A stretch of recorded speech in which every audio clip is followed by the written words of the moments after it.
మనకి ఈ సెకండ్ టెస్ట్‌లో కొన్ని చేంజెస్ జరిగినాయి కదా! ఏంది బుమ్రా బయటికెళ్ళిపోయాడు, షార్దుల్ ఠాకూర్ బయటికెళ్ళిపోయాడు. సో, దాని తర్వాత మనకి ప్రసిద్ధ్ కృష్ణ కూడా బయటికెళ్ళిపోయాడు కదా! వీళ్ళ ప్లేస్‌లో మనం చూసుకుంటే ఎవరొచ్చారు? వాషింగ్టన్ సుందరు, ఆకాశ్‌దీప్ దాని తర్వాత వచ్చేసరికి నితీష్ కుమార్ రెడ్డి.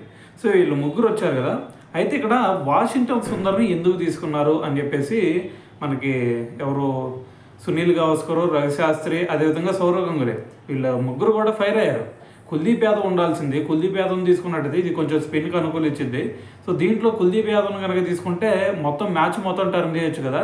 మీరు ఎందుకు అతన్ని తీసుకోలేదు అని చెప్పేసి వీళ్ళిద్దరూ ఎవరు సునీల్ గవాస్కర్ అదేవిధంగా మనకి సౌరవ్ గంగూలీ వీళ్ళిద్దరూ కూడా ఫైర్ అయ్యారు. దాని తర్వాత బుమ్రాని అసలు కీలకమైన మ్యాచ్‌లో ఈ మ్యాచ్ ఓడిపోతే ఇంకేమన్నా ఉందా?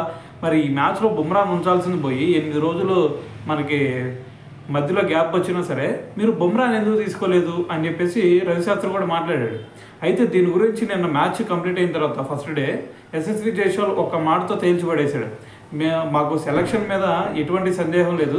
మా టీంకి ఏదైతే సెలక్షన్ కావాలో ఆ ప్లేయర్సే ఉన్నారు దీంట్లో. సో, మేము సెలక్షన్ గురించి అలాగే ప్లేయర్స్ ఎవరైతే ఉండాలో సో వాళ్ళ గురించి మేము అసలు ఆందోళన చెందట్లేదు. మాకు ఏ టీం అయితే కావాలో ఆ టీమే ఉంది.